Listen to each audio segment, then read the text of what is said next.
Hi, it's me, Kaity. And me, Adriane. And you're listening to KindlED, a podcast where we dig into the science behind building relationships and environments that help kids unlock their full potential and become empowered learners. Together, we'll discover evidence-based tools and methods that will empower you to kindle the curiosity, motivation, and well-being of the young people in your life.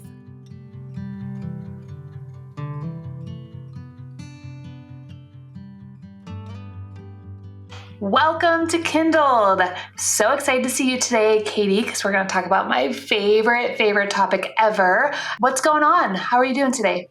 I'm doing well. I'm excited about our topic today too, but I have to tell you what happened this weekend. We were at the park. It was pretty late at night, like Saturday, and we had all of the kids. We were playing pickleball, the adults, and then all the kids were like running around like feral cats in our neighborhood.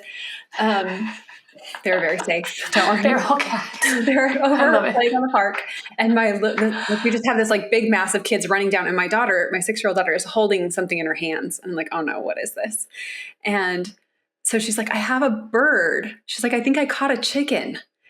And there are some neighbors that have chickens around the park. So I'm like, oh my gosh, probably someone's little chicken got out of somewhere and got to the park and she found it. And sure enough, it was this like very tiny chicken though. Like we could not believe how small this chicken was.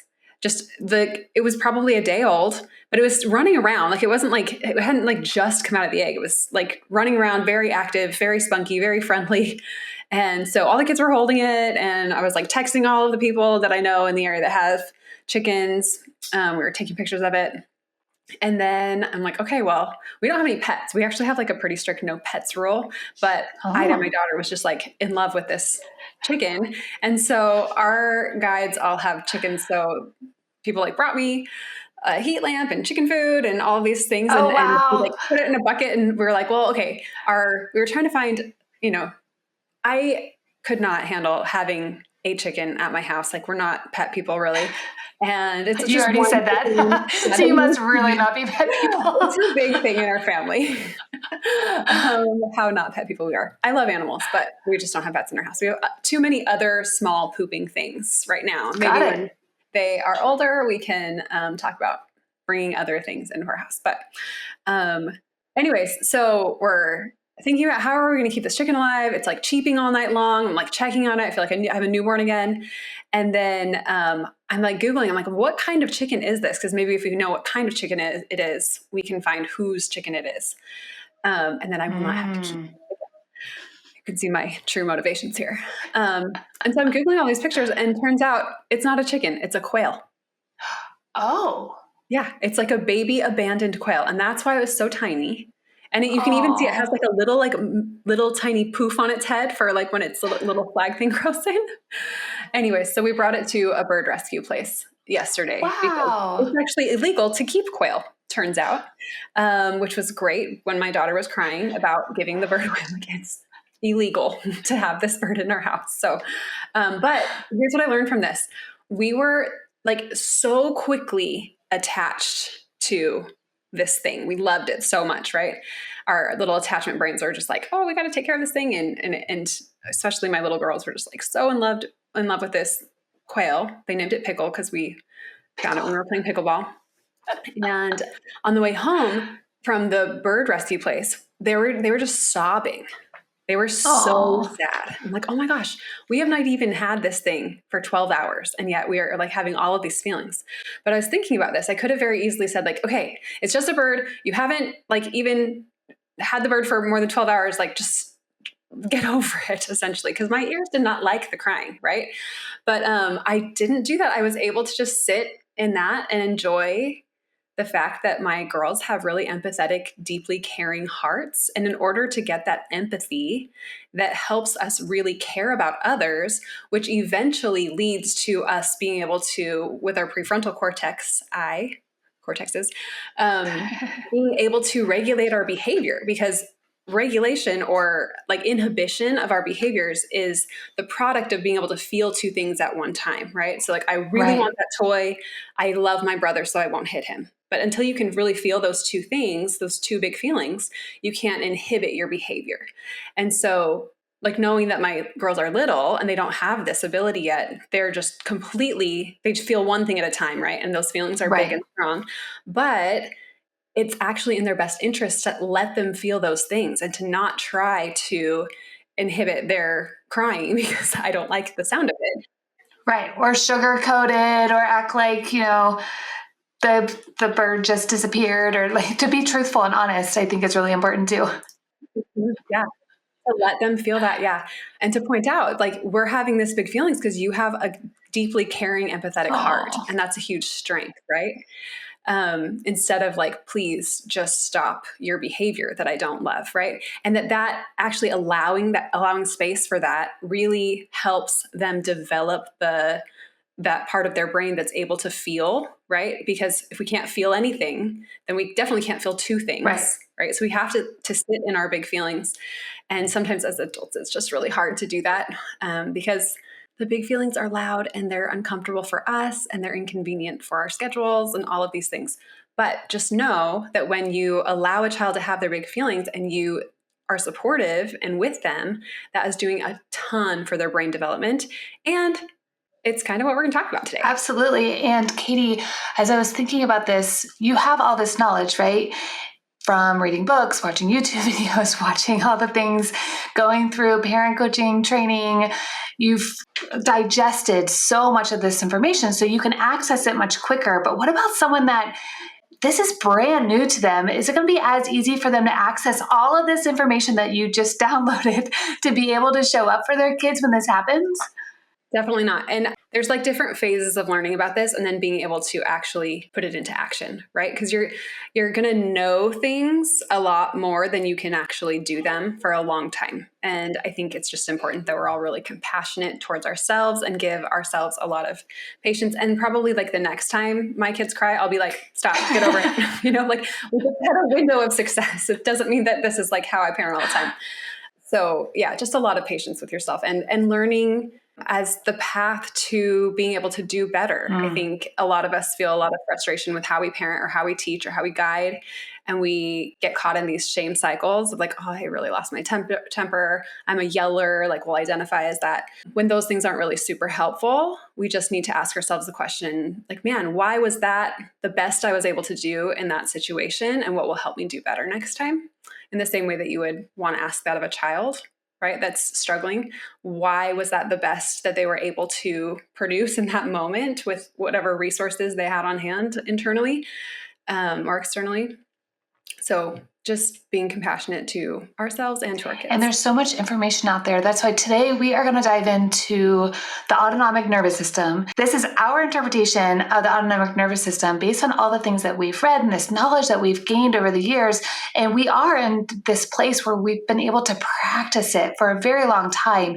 And so if you are brand new and learning about these kinds of things, like Kaity said, just take some self-compassion and don't try to drink from a fire hose. Just take little pieces, and we're going to try to be really practical as well and give you very specific things that you can do to start building on this knowledge so that you can practice it in your parenting, in your teaching, in the classroom, on the field, in coaching, in any situation where you're working with kids. So what's really cool is an autonomic nervous system, and all of this information about it is pretty brand new, especially when we apply it to teaching and apply it to parenting. I personally am so thankful for all the people and the experts out there doing this work. We might throw out different names like Dr. Stephen Porges, Dr. Deb Dana with the polyvagal theory, and Dr. Dan Siegel and Dr. Tina Payne-Bryson. They have lots of very, very useful frameworks, and Peter Levine has really good frameworks around all this stuff. But basically, all this information is coming from neuroscience, interpersonal neurobiology, psychology, and sociology. And it's like this big puzzle, and the pieces just keep getting put together, and we're realizing, oh my goodness, this is why so many people are dysregulated, is because we weren't given these tools or the opportunity to develop our nervous systems in healthy ways. So basically, the nervous system is a communication system throughout the entire body. We have what's called neuroception. It's assessing the world through this lens of internal safety or safety. This is not usually conscious, it's subconscious. So there's all these subconscious thoughts and memories in the background, basically assessing and figuring out, okay, am I safe or not safe? Even if you are actually safe, there might be perceived danger, which we're going to get into.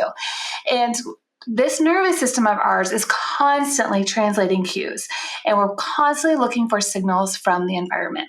This is going to get a little sciencey, and that we're going to say some words and you're going to be like, oh, that's a big word. And so I'm actually going to play the role of like big word alert o-meter. And so if we like say anything that I feel like, like a person that's new to this wouldn't recognize, I'm going to like stop us mid-sentence and say, hey, let's define that. Perfect. Kaity, can you tell us a little more what the nervous system consists of? Okay, so parts of the nervous system, sure. So your brain, obviously, I think that's the biggest piece that most people would point to, but it's also your spinal cord and all of the nerves that run throughout all of your body and your sensory organs. All of the sensory organs like your skin, your eyes, your tongue, all of these things that bring information in from the world into your brain, that's all part of your nervous system. Together, these organs are responsible for the control of the body and communication among its parts. So you can kind of think of it as just like your body's communication system. So the main part of this nervous system, besides your brain, is a thing called your vagal nerve. You have 10 cranial nerves, and they like innervate your eyes and your nose and all of these different things. But there's this really important nerve that comes down through your spinal cord and connects all of your internal organs, and then circles back up and innervates your face and your vocal folds and your talking. So it's called your vagus nerve. Vagus comes from the Latin wanderers. So you can think of this nerve just wandering all the way throughout your body, connecting everything. So you can basically think of the vagus nerve as kind of like the head conductor of how you calm your body down. That's interesting science and all, but why do we need to know about this vagus nerve and the nervous system in order to better interact with kids? Like, how is it connected? Well, if we don't have a good understanding, we don't have an awareness of what's happening in our own bodies, in our nervous systems, or really this understanding helps us become more aware. You might already be very hyper aware of how you feel in your body, where you feel in your body, but then diving into the 3 different parts of this autonomic nervous system can really help you not only regulate your own self, but then co-regulate with the kids that you are in care of. And really what happens too is if we don't have an understanding of this, then we become victims of our reactivity. Have you ever felt that way before, where you just fly off the handle and you're like, what in the world? That is not me. That is not how I want to show up. Where did that come from? Right? Mm-hmm. What's happening when we hit this level of reactivity is a trigger. We probably had, this is a big buzzword, in psychology and all over the internet. But to be triggered, what that means is that our nervous system is perceiving a signal of threat in our environment. It means that our body and brain are working together to figure out how to get us to physical and or emotional safety as soon as possible, even if it's not convenient with what is going on. That's interesting because, that's a good summary statement, I think. Like, your nervous system the job of the nervous system is to intake information from the outside world and internalize that into safe or not safe. Correct.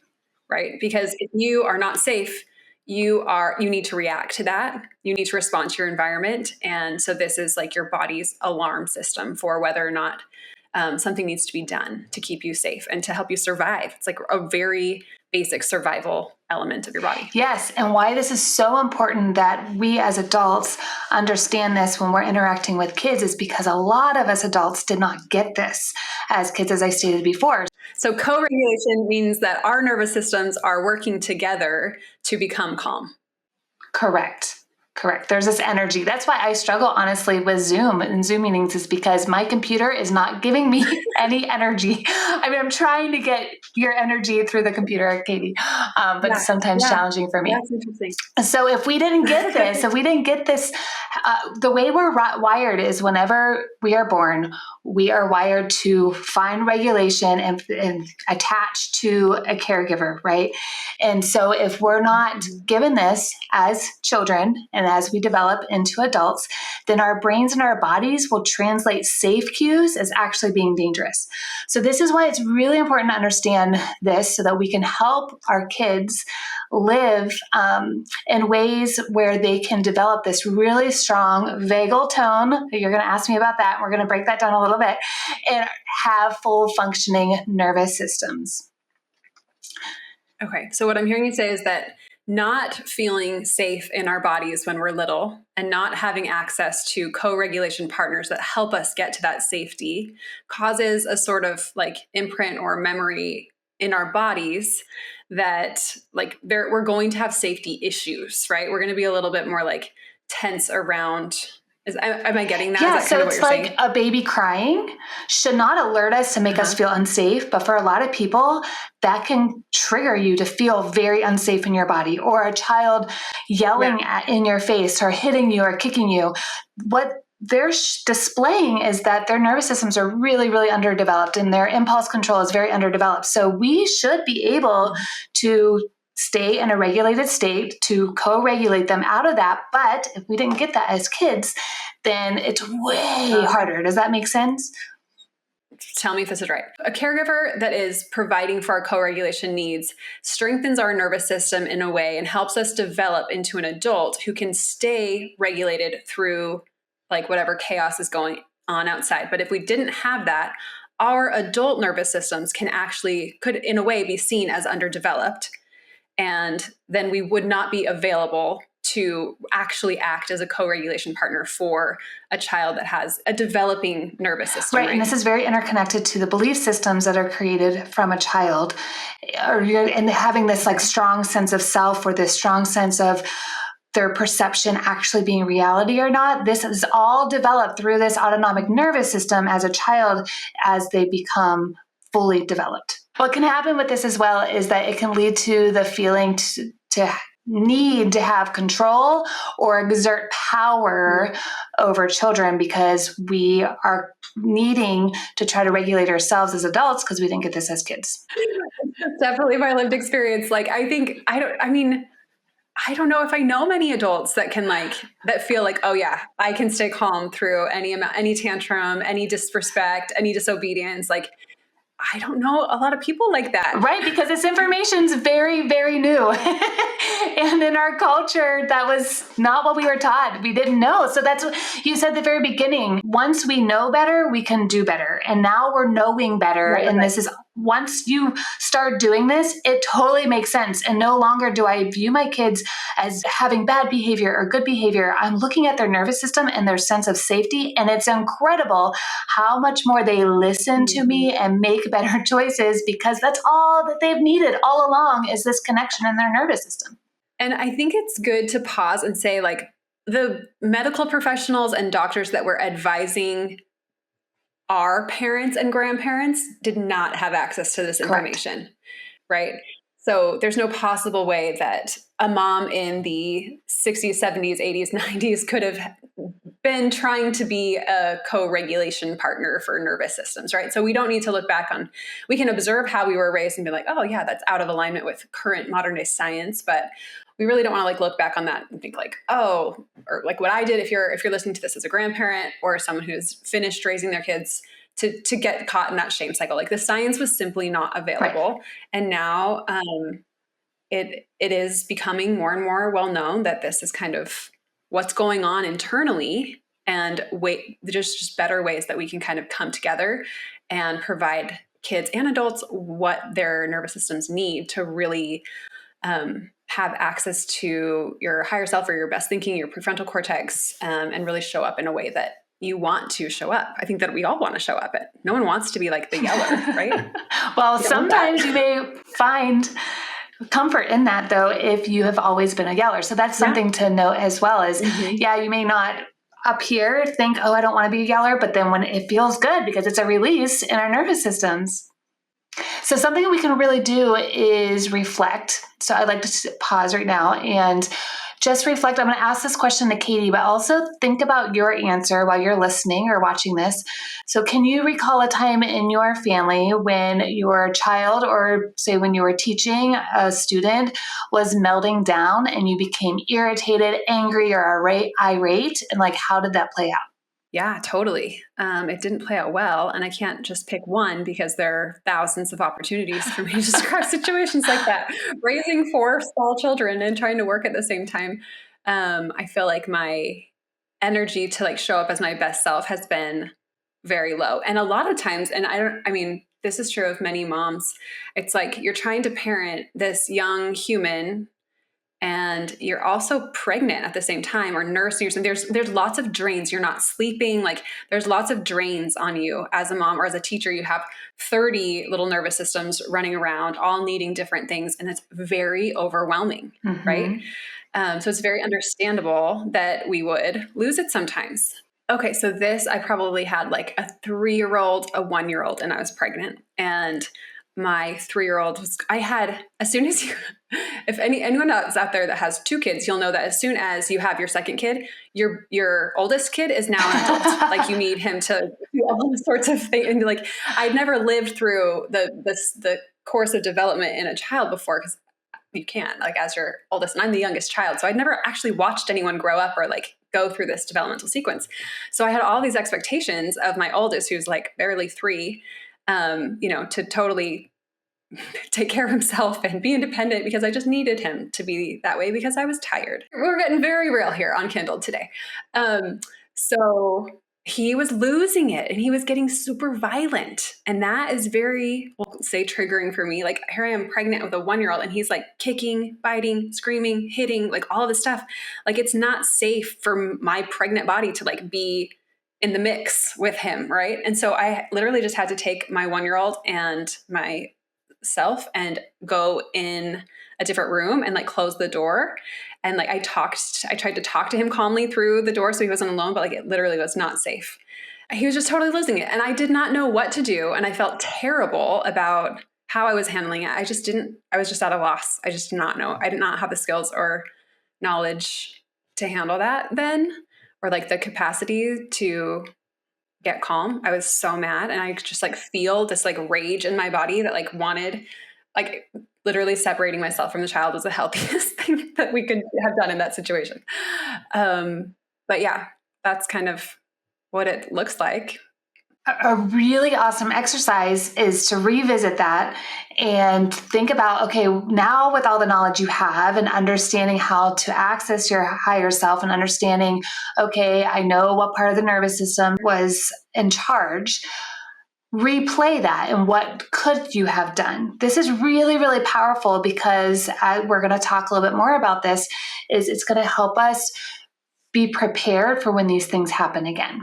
So I'm sure, I can't remember specifically this, but I'm sure the impetus for his frustration was probably caused by me having an expectation of him that was too high as a 3-year-old with a little brother and a pregnant, tired mom. Like there's not a lot of resources that he had access to control himself or to, deal with a frustration in a nonviolent way. Like that's just not something a 3-year-old can really manage. And in hindsight, I wish I had just been empathetic in the moment and said something like, oh, that's really frustrating when mom can't be with you, or when you have to share, like it's so frustrating. And I would have just like listened empathetically and not made his upset wrong. Right. You know what I mean? Like it's totally valid and normal for a 3-year-old to feel super frustrated when they don't get their way or when their mom can't be with them or whatever it was that was frustrating us that day. It was my inability to stay connected to him and to be empathetic in that moment. I think that probably led me to like punish him in some way for feeling that, to say like, you need to go to your room until you can be calm. Or like, I probably like snapped at him, like, no, you can't touch your brother that way. Or, you can't, like I probably conveyed to him in some way that he is not good enough in this moment to be connected and to be with me. And that sent him even further down the rabbit hole into his sympathetic nervous system, which we'll get to. And if I could have stayed as a co-regulation buddy in that moment, even if I was feeling tired, or like, I definitely have more resources than he did, right? As the adult in that situation. So I feel like I could have been more empathetic if I had been more familiar with those like developmental norms and how important it was for their little systems to remain connected, even if we have like a rupture or some sort of thing that happens that causes some disconnection. The most powerful thing I'm hearing you say is you're replaying the narrative and you're figuring out the why behind the behavior. You're not just looking at the surface of the behavior, the biting, the screaming, the hitting, or I don't know if you said he bit, but all the things in the way he was reacting, and you are able to now understand, oh, there's something going on beneath the surface. So then that then can help your narrative and the story you're telling yourself in the moment not feel like you are in danger, but instead you can stay in safety, which is really huge. It's interesting that in that moment that my nervous system perceived a very dangerous, threatening, triggering situation instead of a 3-year-old who needed a little help, right? And that was because I had not yet done the work in my nervous system to be able to like be aware of my states and to know like, oh, I'm feeling this way. That means that I should probably like go in the pantry and eat some chocolate chips for 30 seconds and take some deep breaths and get my resources, my chocolate chip resources, we'll say, just kidding, to increase to the level to where I can stay at that and be that, like, to be that co-regulation partner. And at the beginning of the journey, it can feel really, really hard. But as you learn these things first and it becomes head knowledge, and then slowly you just apply it little steps at a time, it just becomes a natural way of being, because this is really how our nervous systems were wired and created. So it's really awesome. So let's dive in to the 3 tiers of the autonomic nervous system. I'm a very visual person, so I kind of visualize it as almost like a sandwich. Is on the top, we have at top and bottom, we have parasympathetic. That is the rest and digest. And in the middle, we have the sympathetic.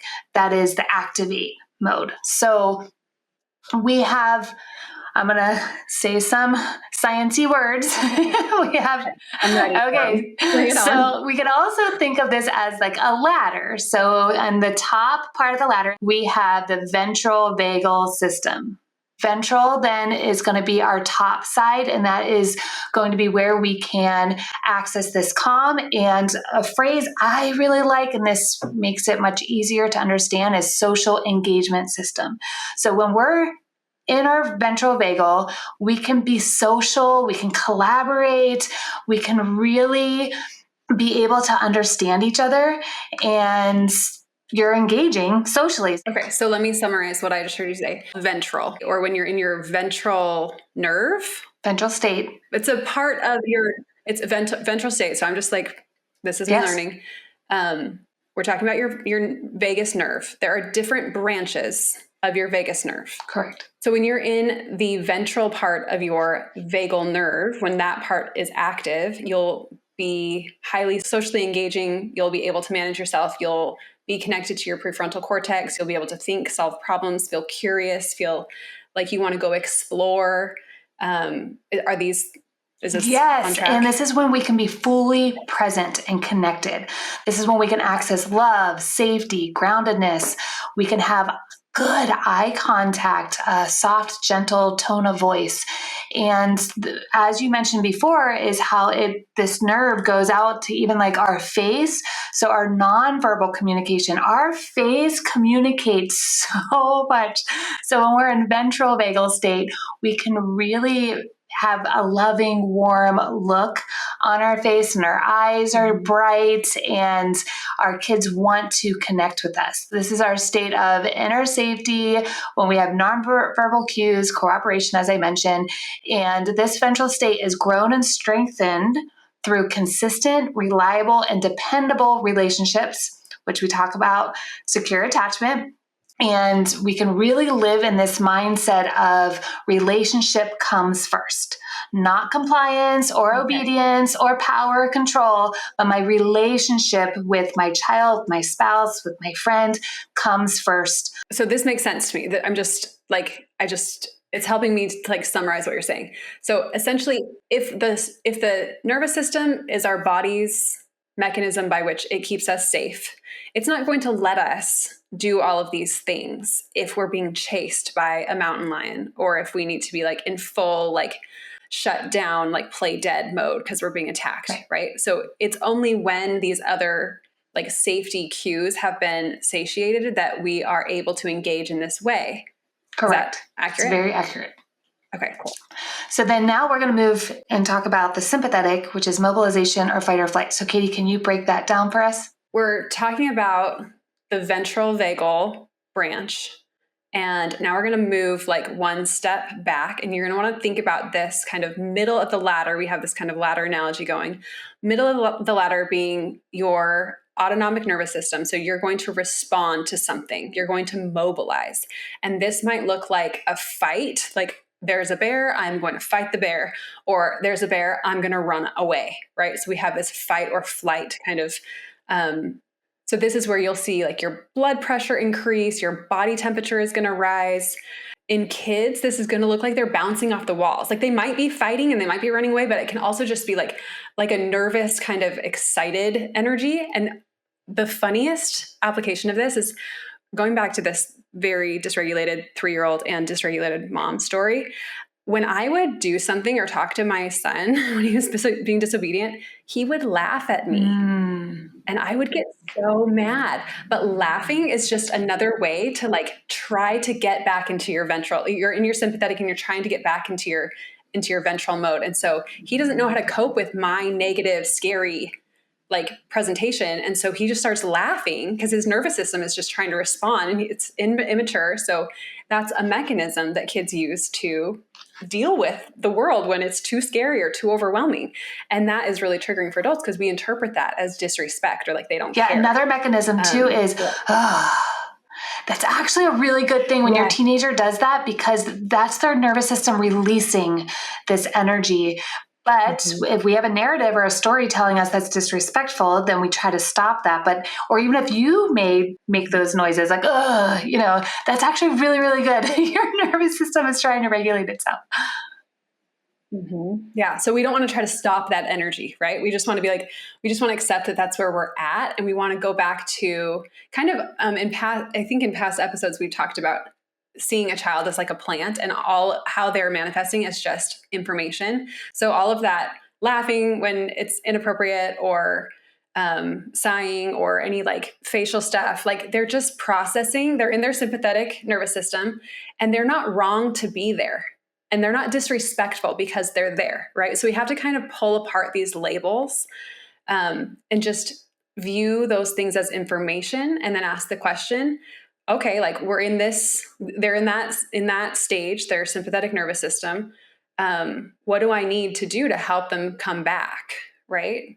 Or what do I need to do to just like support them while they're there? The right answer isn't always like just fix it as soon as possible. We want to stretch our nervous systems, and the more time we spend kind of going back and forth and learning how to process in these different phases, that stretches and strengthens our nervous system and actually makes us better at keeping ourselves regulated. Which is then strengthening the kids' nervous systems as well, because theirs is very underdeveloped. And something in my coaching program we talk about a lot is dip your toe into their state. So dip your toe into the sympathetic, but don't drown. Don't allow yourself to be completely pulled in, or allow I'm going to use the word amygdala. What is amygdala, Kaity? The amygdala is your part of your brain that like processes fear and like alarm alert. So we don't want to allow their amygdala to hijack your amygdala. So dip your toe in, but keep one foot up on that rung, on that top rung of the ventral state. And then that way you can support their energy, because you want that energy to flow through their bodies. You don't want it to just stop it, like we talked about with your 3-year-old. Right. We want to allow him to get that out, but then we do need to get him to climb up the ladder with us by staying regulated ourselves. And you do kind of have to come down the ladder with them a little bit, because if someone's coming at you with a ton of energy, they're trying to tell you like, there is a big problem that I have here. And it's like, so for example, if I said something to Adriane and Adriane didn't hear me, I would say it louder. Right. And if she still didn't hear me, I would continue to escalate that message. And so sometimes when we stay super calm, the child can interpret that as, you're not getting my message. I need to slam a door. I need to kick something. I need to escalate this because you're not hearing me, how big of a problem this is. And so if we can remain in that ventral state and stay regulated, but come down to match their tone or match their volume, to just say, like, wow, this is a really big problem for you. I hear you. You are super frustrated with this, and get some energy, but not lose where you actually are internally. Then they can feel like, oh, my mom gets me. My teacher understands that there's a problem and that needs attention, right? And so then that actually leads them to be able to get calmer and to come back into ventral because they've been heard, right? And they've reached out for help, essentially saying, hey, I have a problem and I need a co-regulation partner. And you've come alongside them and said like, wow, yeah, I'm going to validate you in that problem and like be with you here. And then I'm going to move you past this with my more mature nervous system. We're going to get back to ventral together so we can look at this problem and reflect on it in a way that's less emotional or less negative, but we can't solve the problem when we're in those feelings. So the first thing is just come alongside and then slowly move them forward. I have been immersed in this information for years and years. I teach, I coach, and Kaity, you just helped me literally when my kids become extremely dysregulated, I stay so calm and it frustrates the heck out of them. I never even thought of, I know the phrase, right? Dip your toe in, but don't drown. You want to match them.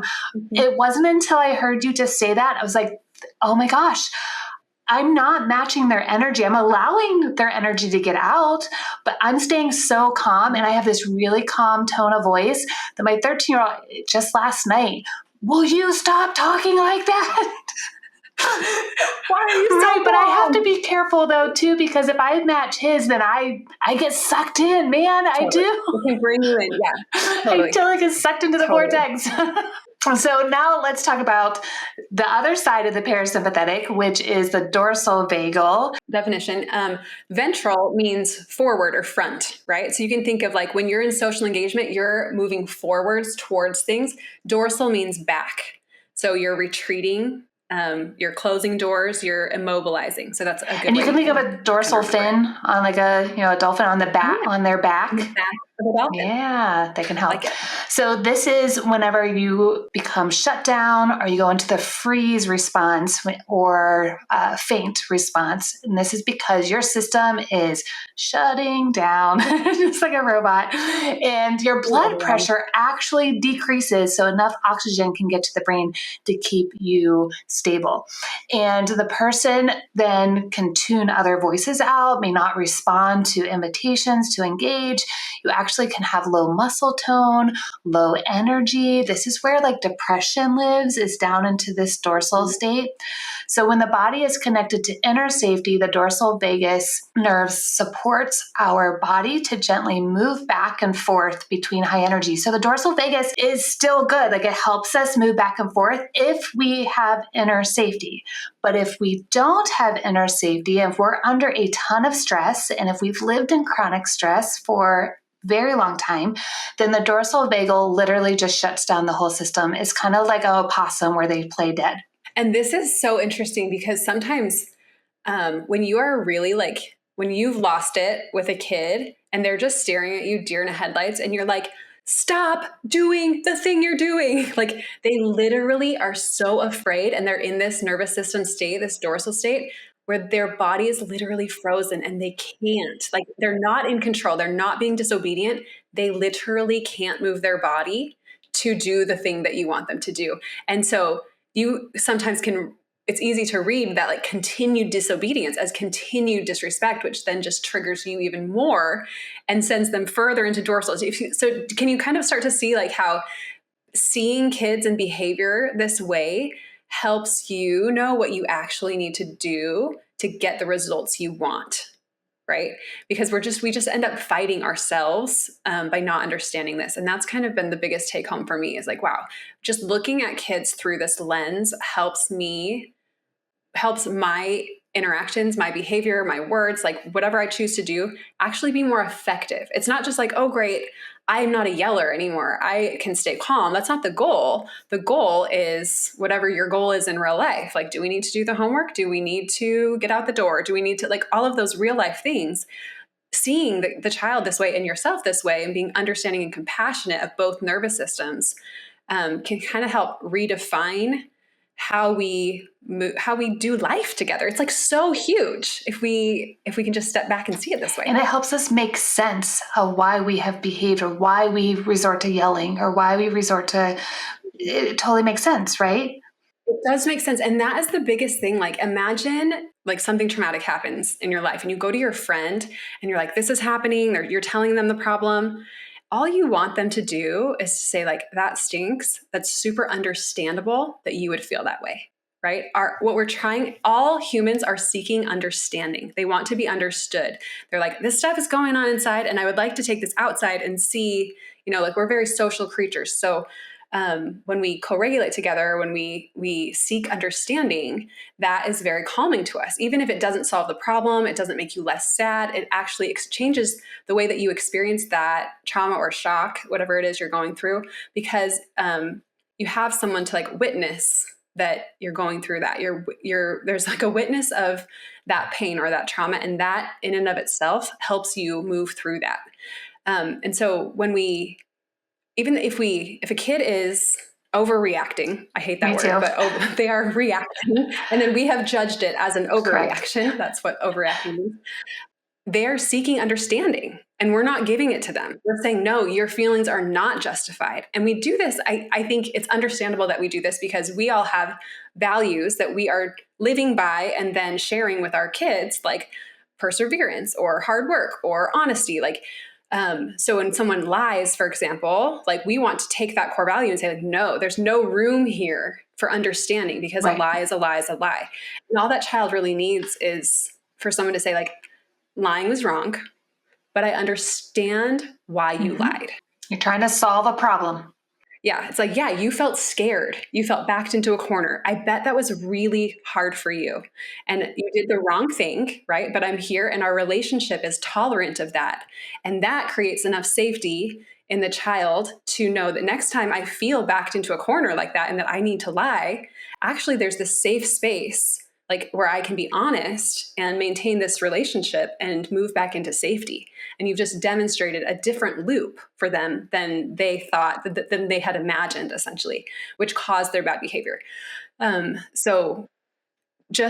guess my point is empathy and expressing understanding isn't justifying a behavior that shouldn't be tolerated or accepted. Correct. There still needs to be boundaries, and those boundaries are connected to your values.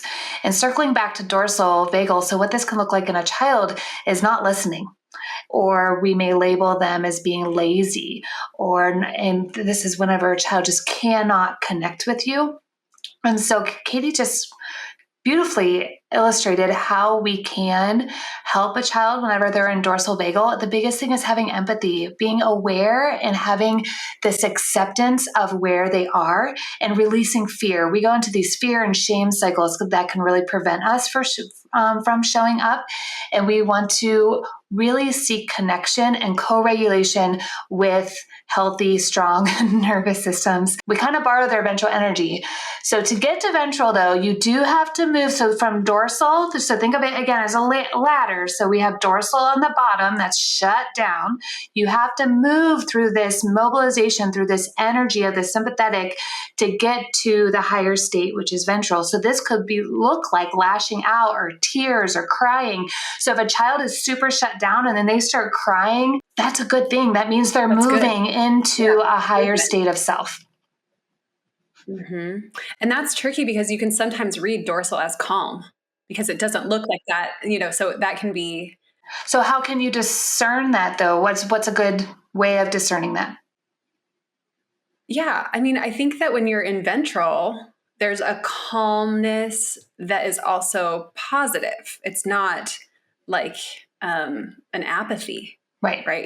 It's not apathetic. You care about things. You're engaged. You're just like settled.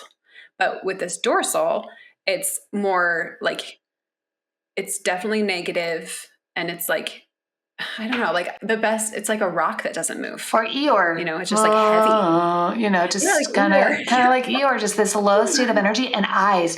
So when my oldest was in a traditional environment, he was just getting in trouble day after day after day, losing recess, not being able to get all this energy that he had inside of his body out. And how we came to the conclusion that he needed to leave that environment was he no longer could look at us in the eyes. And this kid is very extroverted. He is able to have really strong eye contact, and he was just averting. He couldn't even like seek this safety. And because of knowing all of these things, I was like, we got to get him out. Because the longer you stay in dorsal, the harder it is to get out of dorsal. And like I said, it can be connected to depression, to lots of not really good things. You don't want to stay in dorsal vagal. And just a statistic real quick right now in the United States, like 1 in 4, 1 in 5 kids are struggling with anxiety and depression. And that is too many kids, but this is where they are. And it's understandable that they're there when you look at the world we've created for them. But it has become normalized, though, to treat kids in this way and for them to be quiet, because quiet then equals obedience or compliance. And so, but we're not realizing under this lens of internal safety what we're doing to their nervous systems. But now, hey, we're learning about this. And so now we can do better, right? Yes.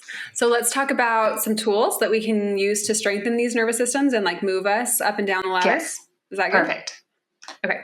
So something that's interesting is that your vagus nerve is attached to all of your organs, and you don't control like your stomach or your spleen, like, or your liver, like, right. Those things are involuntary, but there are a few of your organs that you do have some influence over. And one of them is your diaphragm.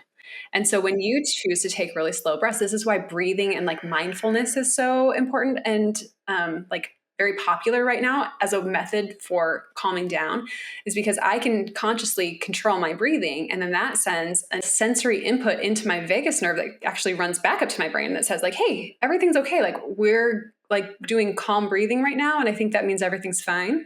Another thing you can do, since your body temperature increases when you're in sympathetic, you can use ice or put your hands in cold water, put cold water on your face to calm to take your body temperature down. And that can be another sensory input that communicates. And this is why people take cold showers, or why they go into, there's like cold therapies that you can do. Basically, what that is doing is creating this vagal tone, which means that we're strengthening that vagus nerve so that it can easily go from sympathetic to parasympathetic. So that's why those things exist. Or you could do like cold shower, which we live in Arizona. So in the summertime, I don't know about you, but I don't even have cold water that comes out of the faucet. It's pretty ridiculous. But this time of year, I do have some cold water, but you could do cold for like 30 seconds and then go to warm. And all that's doing is triggering the vagus nerve. Humming. Your vagus nerve innervates your vocal folds. And Adriane, I think you want to demonstrate. Yes, so you could do lots of different things. So the vagus nerve kind of attaches to the back of the vocal cords. So singing, humming, making those noises. So if I start to feel myself moving into this sympathetic state, like I walk in a room and my kids are fighting and they're screaming and the sound is a lot. I have a very small auditory bucket. I can only handle so much. I will just start, and then, which is ridiculous, but at least it calms my nervous system down. And honestly, it might match their state, right? Because it's loud and it's energetic, and that can kind of help them calm down as well. So lots of noises in the back of the throat. And you can even take your finger and rub it on your lips, and that can access your parasympathetic. It's so crazy. Okay, so the next thing is speaking slowly, right? We're talking about our vocal folds and our mouth that's innervated. So Adriane and I are terrible examples of this on this podcast because we talk 1,000 miles a minute. But if you just slow down how fast you're talking, that can be another sensory input that you can get into that parasympathetic, come back into ventral. Nature is another one. And even just looking at pictures of nature. Green. Like if you have, like I have this This is like my calm thing that I look at. Yeah, things that are green can help. And then we haven't talked a ton about this, but positive thoughts there's this whole connection between your nervous system and the narrative that you are running in your brain, and this connection between your thoughts and your feelings and how that shows up in your body, which we'll go into further in a different episode, I think. But just really keeping an eye on how your thoughts are showing up and influencing how you're feeling in your body. Another one is exercising, not like crazy go nuts exercising, but just a walk, something active, getting your body moving. And then Adriane, do you want to talk about cultivating a healthy gut? Yeah. So diet is really huge, and probiotics, and because our gut is basically our second brain. So we really got to look at what we're putting inside our bodies and what we're putting in our kids' bodies. Our nervous system cannot become regulated if there's all this junk being thrown at it too. It's all connected, right? That's why we talk about just the basic needs of our bodies: sleep, exercise, food. All these basic needs are extremely important when we talk about the autonomic nervous system. Yeah. So I think the main take home here is that your nervous system needs to become your friend instead of like something that controls your life and the life of your children. And when you can kind of think of this framework as the manual to how to operate your nervous system. And when you do that, you can just approach life in a much more like welcoming way. Like none of the different states are your enemy. It's just an awareness of what causes them and when you're there and if you want to be there, right? Sometimes it's fine to just curl up in the fetal position and cry a bunch. Like that's fine, but we don't want to stay there, right? Because that maybe is not a very happy life, but you're going to be there. Your kids are going to be there. And I think the key is not hating those times, just accepting them and being like, yeah, that's where we're at right now. In fact, I read an article a long time ago. I can try to find it. But it talked about how a helpful way to see all of this like co-regulation stuff was as if you were riding a train through a tunnel with a child.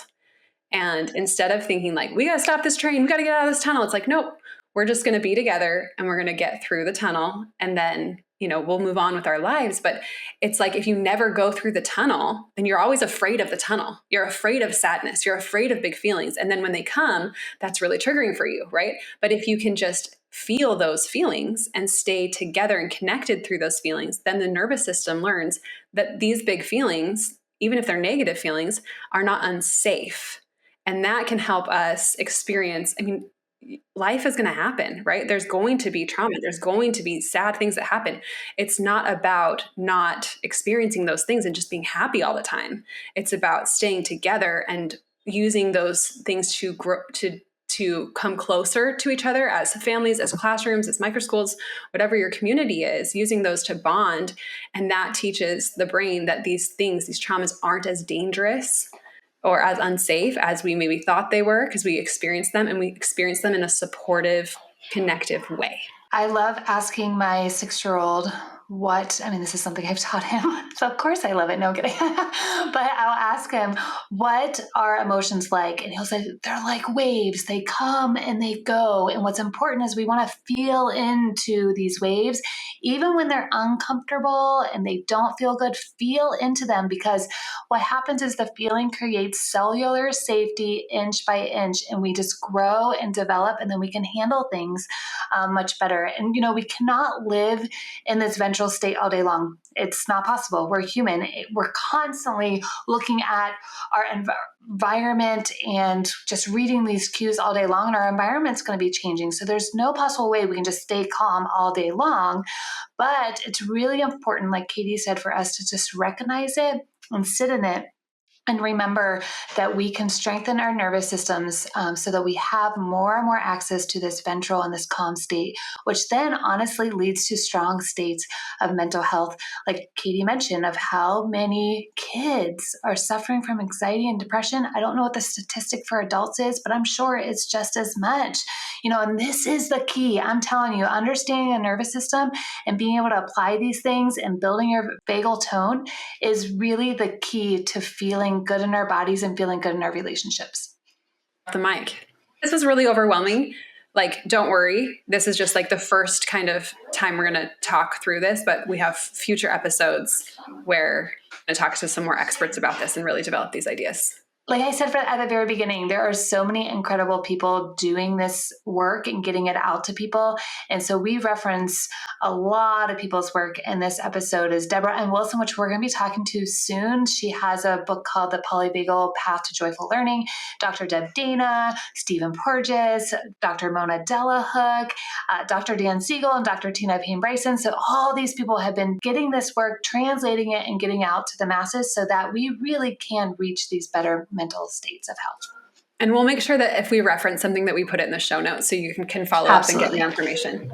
Okay, ready to move on to the question from one of our listeners? Okay, so here's the question. How do you combat kids getting really distracted and unruly at the end of the year? So this person said, my kids are less motivated and more cranky than usual. This is coming from Cherokee. So true.